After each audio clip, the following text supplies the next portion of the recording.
Penyebaran COVID adalah alat tes yang sengaja dibuat tidak akurat. Dengan metode tes seperti ini, sampai kapanpun COVID seolah-olah tak pernah hilang. Mau lockdown 1000 tahun pun, tetap saja seolah-olah COVID ini ada di tubuh kita. Mau new normal kayak apapun, tetap saja hasil tesnya positif terus. Memang ini permainan setan yang sedang dimainkan.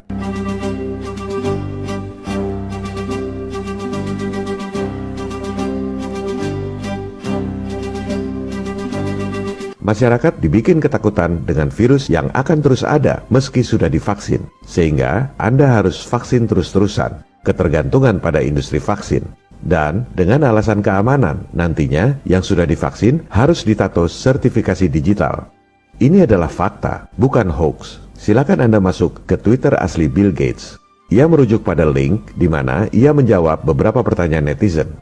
Anda klik linknya. Wawancara online dilakukan di reddit.com. Dia menyapa, "I'm Bill Gates, co-chair of the Bill and Melinda Gates Foundation." Anda scroll ke bawah. Bill Gates menulis bahwa pada akhirnya kita akan memiliki sertifikasi digital supaya terlacak siapa yang sudah divaksin dan kapan Anda divaksin. Apa yang dimaksud dengan sertifikasi digital vaksin? Itu adalah Tato.Quantum yang dikembangkan oleh MIT. Jadi, setelah divaksin, Anda akan ditato yang merupakan sertifikat digital vaksin. Ini bukan main-main. Silakan Anda buka situs id2020.org. Anda klik bagian Certification. Anda baca sendiri, Certification Mark. Inilah yang disebut dengan Mark of the Beast, Tato Dajjal 666.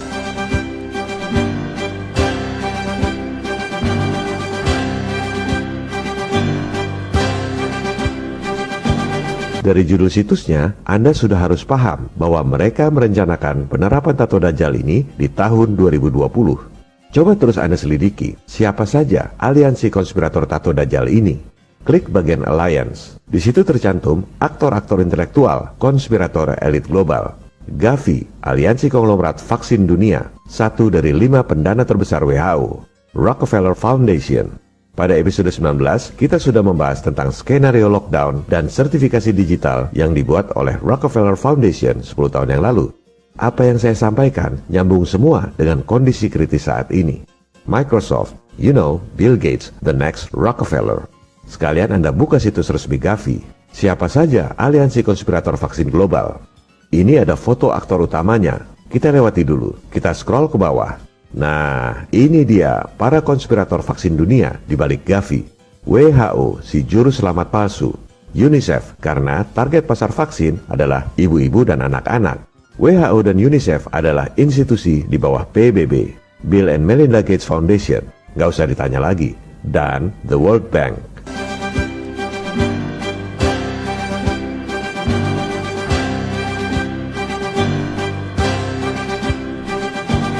Dari sini, Anda sudah harus bisa membaca yang tersirat bahwa vaksin dan sertifikasi digital akan dikaitkan dengan alat pembayaran. Vaksin COVID plus tato sertifikasi Mark of the Beast akan jadi kewajiban. Kalau sudah diterapkan, Anda tak akan bisa menolaknya. Dan ini baru awalnya. Lama-lama, kalau Anda nggak ditato, Anda nggak bisa bertransaksi. Tato Digital ID sudah mulai dipropagandakan sebagai jalan keluar dari lockdown. Tato dulu dong, baru boleh keluar dari lockdown. Eventually, what we'll have to have is certificates of who's a recovered person, who's a vaccinated person.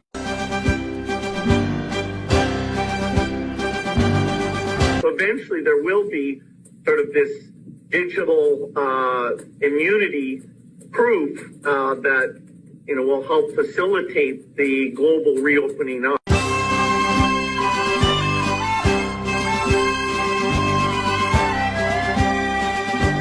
COVID sendiri sebenarnya singkatan dari Certificate of Vaccination ID.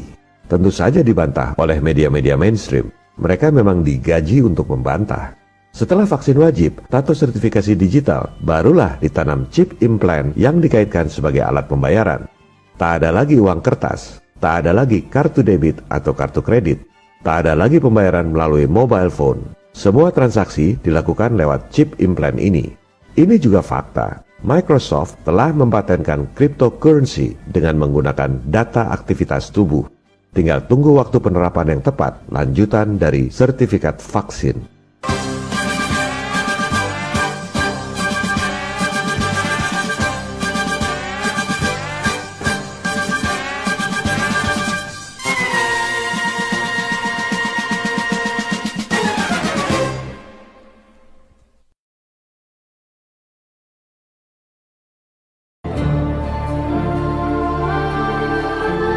mendengar pemaparan tentang perilaku elit global, kebanyakan umat Muslim dan umat Nasrani teringat dengan kisah datangnya The Antichrist yang dalam bahasa Arab disebut Al-Masih Ad-Dajjal.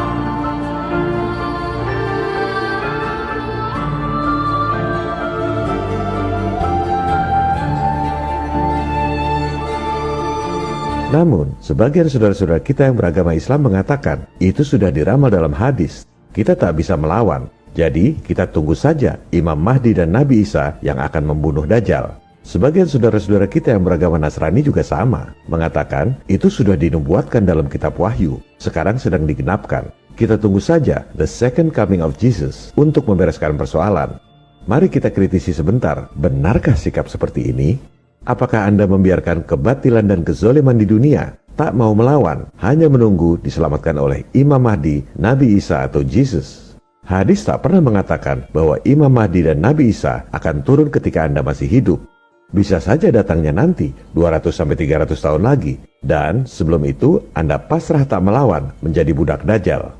Alkitab pun tak pernah mengatakan bahwa the second coming of Jesus akan terjadi ketika Anda masih hidup. Bisa saja datangnya 200-300 tahun lagi, dan sebelum itu Anda pasrah tak melawan, menjadi budak The Antichrist. Kepada saudara-saudara kita umat Muslim, saya ingatkan bahwa Allah tidak akan mengubah nasib suatu kaum hingga mereka mengubah diri mereka sendiri. Jika Anda hanya berdiam diri saja, Allah tak akan menurunkan Imam Mahdi dan Nabi Isa untuk membereskan persoalan Anda. Kepada saudara-saudara kita umat Nasrani, saya ingatkan bahwa jika Anda menerima Mark of the Beast di tangan atau dahi, maka Anda akan minum anggur murka Tuhan, dan Anda akan disiksa dalam api dan belerang. Itulah yang akan terjadi jika Anda hanya diam menunggu diselamatkan. Yesus pun tak akan menyelamatkan Anda. Kedua, saya ingatkan bahwa elit global itu bukan Dajjal. Mereka adalah penyembah iblis Lucifer, bukan Lucifernya. Baru sama para budak Dajjal aja, sebagian orang sudah pasrah. Itu yang membuat para elit begitu kaya dan berkuasa, begitu sukses. Karena umat dunia yang jumlahnya banyak tak mau melawan, hanya pasrah saja. Sikap seperti itulah yang membuat kita dijajah selama 350 tahun. Elit global itu sudah kaya sekali, mereka bisa nyetak duit sendiri. Tinggal tidur aja, nggak usah kerja, duitnya nambah terus. Harta kekayaan mereka dimakan 7 turunan pun tak akan habis. Mereka nggak pernah mikir gimana caranya cari duit buat besok. Nggak pernah mikir gimana caranya cari duit buat bayar tagihan-tagihan bulanan. Yang mereka pikirkan adalah bagaimana memperbudak Anda semua menjadi Tuhan di dunia, dan kita semua adalah budak-budaknya.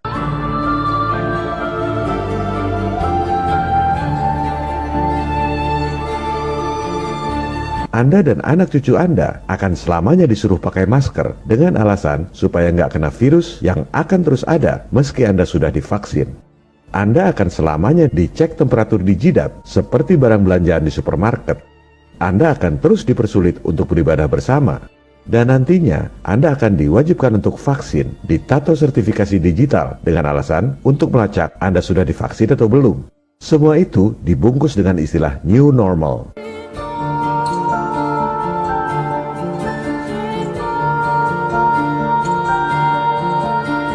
Semua pemerintah di dunia tak sadar bahwa New Normal adalah serial TV di NBC tentang LGBT. Inilah permainan setan yang sedang dikembangkan. Semua yang tidak normal dibikin jadi normal. LGBT, pasang masker, disuruh menghirup CO2-nya sendiri, cek temperatur di jidat, vaksin rutin, tato sertifikasi Dajjal adalah sangat tidak normal, tapi dipropagandakan sebagai normal, New Normal.